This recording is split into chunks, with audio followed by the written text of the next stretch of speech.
Best varicose veins చికిత్సనే పొందండి. నొప్పి లేని చికిత్స కోసం సంప్రదించండి ఎబిస్ హాస్పిటల్. నమస్కారం. మాఘపురాణం 11వ రోజు పారాయణలోకి వచ్చాం. ఈరోజు మాఘశుద్ధ ఏకాదశి. ఏకాదశి నాడు ఉపవాసం ఉండే అలవాటు ఉన్నవాళ్ళు ఈ రోజున ఉపవాసం ఉండొచ్చు. రేపొద్దున ద్వాదశి నాడు పారాయణ చేసుకోవచ్చు. ఈ మాఘశుద్ధ ఏకాదశిని భీష్మ ఏకాదశిగా చెప్తారు. దీనికి 2 రోజుల ముందొచ్చిన అష్టమి నాడు భీష్మాష్టమి అని చెప్తారు. ఆ రోజునే భీష్మ పితామహులు నిధనం చెందారని, వారి పేరు మీదుగా ఈ రోజున భీష్మ ఏకాదశి అని చెప్తారని చెప్పుకుంటాం. మనం పురాణాల్లో కూడా ఇట్లా చెప్పబడుతుంది. ఏకాదశి నాడు అన్ని ఏకాదశిలో ఉండగలిగినా లేకపోయినా ఇలా ప్రత్యేకమైనవి పర్వదినాలుగా చెప్పబడేటువంటి ఏకాదశుల్లో ఉపవాసం అంటే అన్నానికి భిన్నంగా ఏదైనా స్వీకారం చేయటం, అన్నము తినకుండా ఉండడము.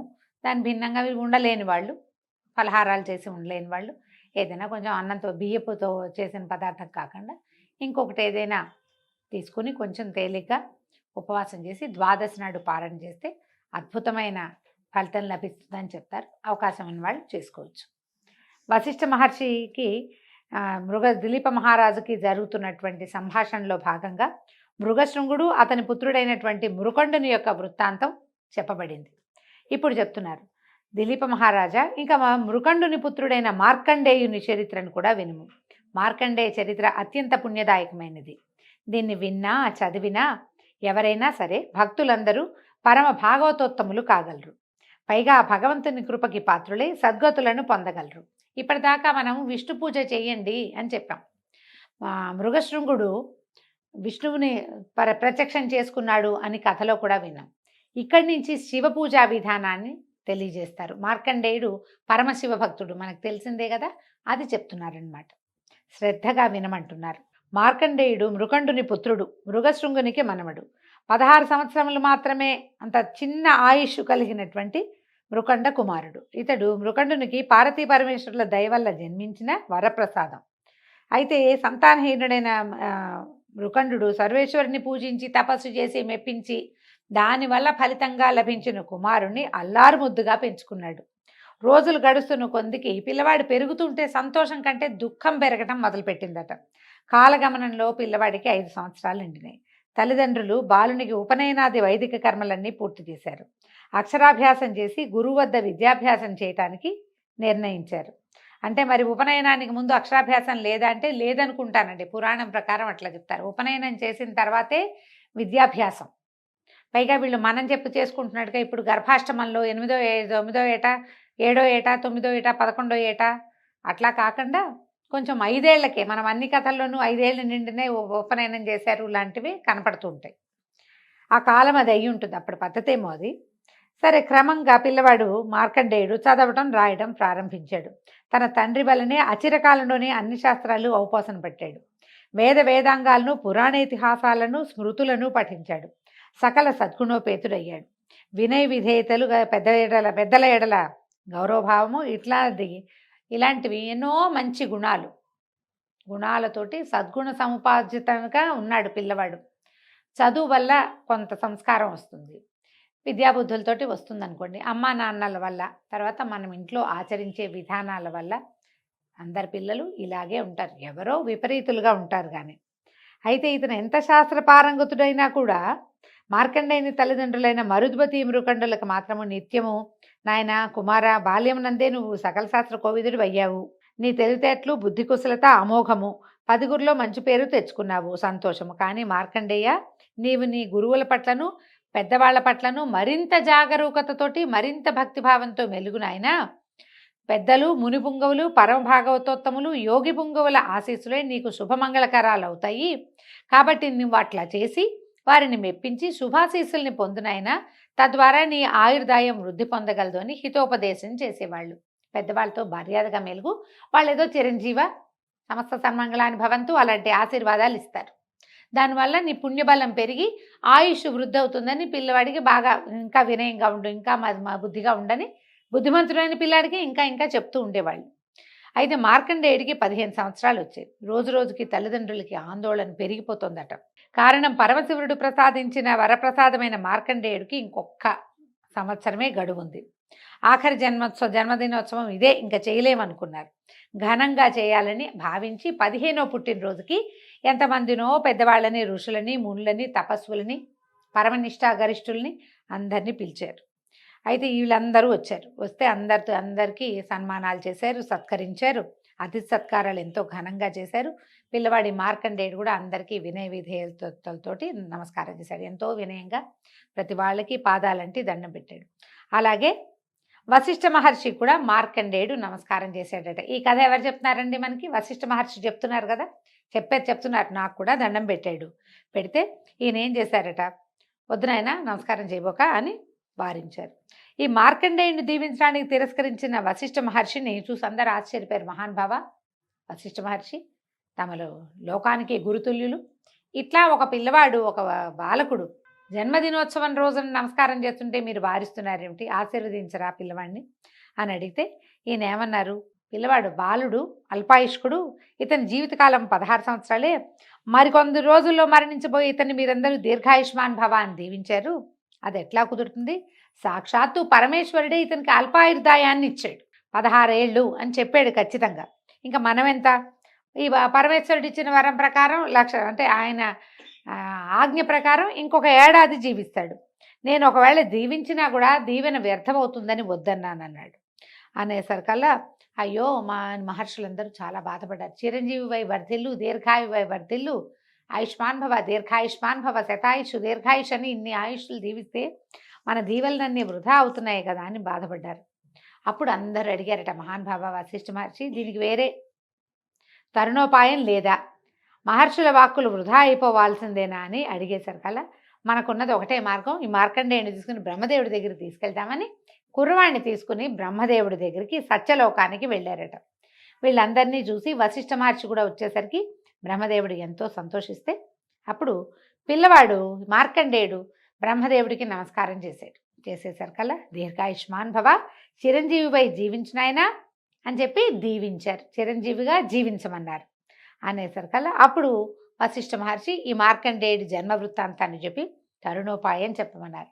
బ్రహ్మదేవుడు కూడా నాలుగు కొరుక్కున్నాడు అనమాట. ఆయన అయ్యో పొరపాటు చేశాం అని చెప్పి తెలియక ఈ పిల్లాడిని చిరంజీవిగా దీవించాను అని ఆలోచించి కుమారుణ్ణి దగ్గర తీసుకున్నాడు. ఆ పిల్లవాడిని, నాయన సాంబశివుడే నీకు రక్ష, మహర్షులు అమోఘ వచస్కులు వీళ్ళందరూ నిన్ను దీవించారు, నేను కూడా దీవించాను. ఇలాంటప్పుడు నిన్ను రక్షించగలిగేవాడు పరమేశ్వరుడే అని చెప్పి మీరు వెళ్ళండి, పిల్లాడికి ఏం ప్రమాదం రాకుండా నేను చూసుకుంటానని ఋషులందరినీ పంపించేశాడు. పంపించి కుర్రాడికి చెప్పాడనమాట మార్కండేయుడికి, పుణ్యక్షేత్రమైన కాశీకి పోయి నిత్యము కాశీ విశ్వనాథుడిని మనసారా సేవించు, శివ పూజ విడవద్దు అని చెప్పి పంపించాడు. మార్కండేయుడు ఇంటికి వచ్చాక వీళ్ళు కాశీనగరంలో లేరు, కొంచెం యువతలుగా ఎక్కడ ఉన్నారు. నేను వెళ్ళి విశ్వనాథుడిని సేవించి వస్తానని, అంటే సంతానం కలిగాక సొంత ఊరికి వచ్చేసి ఉంటారు. గర్భవతి అయ్యాకో దర్శనం అయ్యి ఆయన నుంచి వరం లభించాక వెనక్కి వచ్చేసారు. అబ్బాయి మళ్ళీ కాశీ వెళ్తానని మొదలుపెట్టాడు. సరే వెళ్తాననే సరికల్ వీళ్ళు ఇంకా పిల్లవాడు బతికేది ఏడాది, ఈ ఏడాదిలో మనం పిల్లాడిని మిస్ అయిపోతామని, అతను ఎక్కడ మరణిస్తాడో తెలియకుండా అయిపోతుంది కదా, అందుకని అలా పోగొట్టుకోవడం ఇష్టం లేక మేము కూడా వస్తామని చెప్పి భార్య భర్త మళ్ళీ బయలుదేరారు. చాలా రోజులు శ్రమపడి కాశీ నగరానికి చేరి విశ్వేశ్వరుని సమీపంలోనే ఒక ఆశ్రమాన్ని నిర్మించుకుని ఉన్నారు. మార్కండేయుడు విశ్వేశ్వర సమీపంలో సాన్నిధ్యంలోనే శివధ్యానంలో మునిగి రాత్రింబవళ్ళు ఉండేవాడు. సదా శివలింగాన్నే సేవించేవాడు. కాలగమనంలో 16వ ఏట ప్రవేశించాడు. మరణం ఆసన్నమైంది. మార్కండేయుని జీవితకాలం పూర్తయిందని తెలుసుకున్న యముడు, భటులారా వెళ్ళండి, కాశీక్షేత్రంలో ఉన్న మార్కండేయుని ప్రాణాలని కొనిరండి అని ఆజ్ఞాపించాడు. యముని ఆజ్ఞ ప్రకారం యమదూతలు కాశీలో శివసన్నిధిలో ధ్యానం చేసుకుంటున్న మార్కండేయుని వద్దకు వచ్చి ప్రాణాలు తీసుకోబోయారు. కానీ లాభం లేదు. మార్కండేయుని చుట్టూతా తెలియని ఏదో ఒక తేజస్సు ఆవరించుకుని ఉందట. ఆ వేడిమికి యమదూతలు నిలవలేకపోయారు. కాలపాశం కూడా మార్కండేయుని చేర్ల. దాంతో ఆ బాధలు పడలేక దాన్ని తట్టుకోలేక యమదూతలు వెళ్ళి మేము అతని సమీపంలోకి వెళ్ళిపోతున్నాము, ఏదో తేజస్సు ఉంది, అది అగ్నికణాల్లాగా మమ్మల్ని బాధిస్తోందని చెప్పేసరికల్లా యముడు ఆశ్చర్యపోయి మన వృత్తి ధర్మానికే విరుద్ధంగా ఉంది, నేను చూస్తానని అనుకుని తన వాహనమైన దున్నపోతుని అధిరోహించి అక్కడికి వెళ్ళాడు.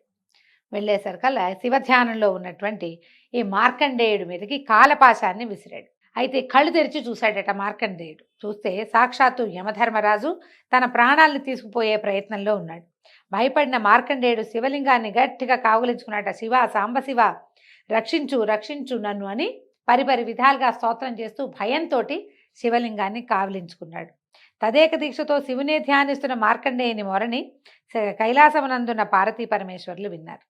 బాలుని ఆక్రందనను విన్న మహేశ్వరుడు మహోగ్రమైన రౌద్రాకారంతో శివలింగాన్ని పటేల్ని చీల్చుకుని వచ్చి తన త్రిశూలంతో ఎదురుకుండా ఉన్న యముడిని పొడిచినంత పనిచేసి మార్కండేయుడిని రక్షించాడు.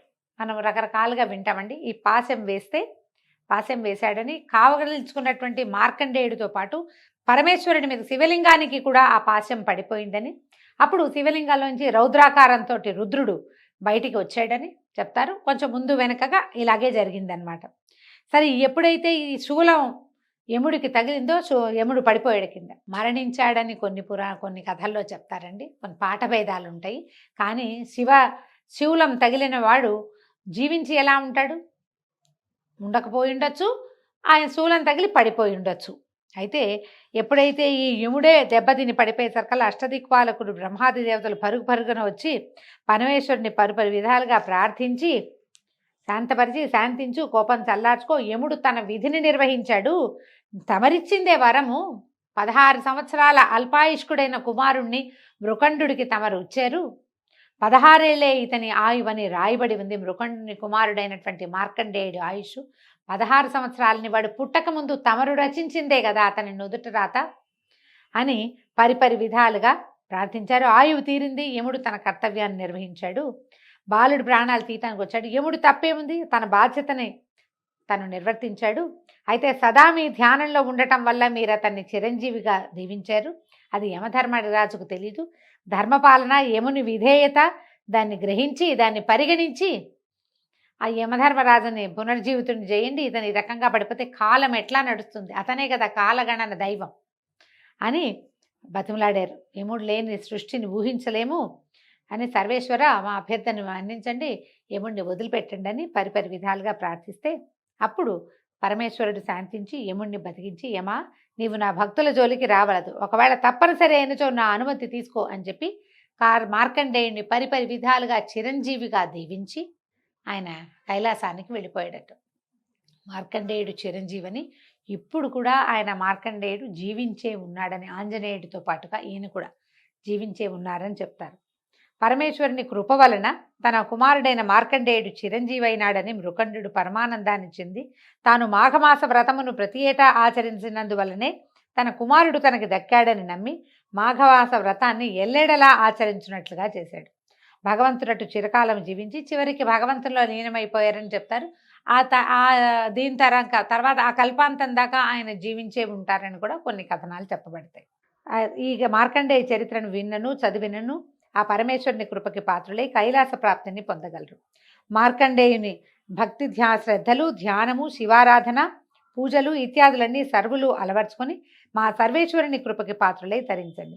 మహిమాన్వితమైన ఈ మార్కండేయ చరిత్రను పురస్కరించుకొని త్రయంబక మంత్రం చెప్తున్నారని, మహామృత్యుంజయ మంత్రాన్ని 108 సార్లు పఠించి ఆయురారోగ్య ఐశ్వర్యాలని పొందండి. ఈ రోజున ఎప్పుడైతే మనం మార్కండేయ చరిత్ర చదువుతామో అప్పుడు మనకందరికీ మృత్యుంజయ మంత్రం తెలుసు. ఇది వరకు పెద్దవాళ్ళు ఎవరో చేయాలని అనుకునేవాళ్ళు, ఇప్పుడు టీవీలలో కొంతమంది ఫోన్లలో కూడా కనిపిస్తుంది. త్రయంబకం యజామహే సుగంధిం పుష్టివర్ధనం ఊర్వారుకమివ బంధనాత్ మృత్యోర్ముక్షీయమామృతాత్.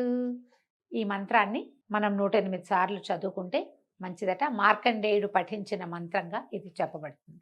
ఈ రోజుతోటి 11వ రోజు పారాయణ పూర్తయిందండి. రేపు ఉదయం 12వ రోజు పారాయణతోటి మళ్ళీ కలుసుకుందాం. నమస్కారం.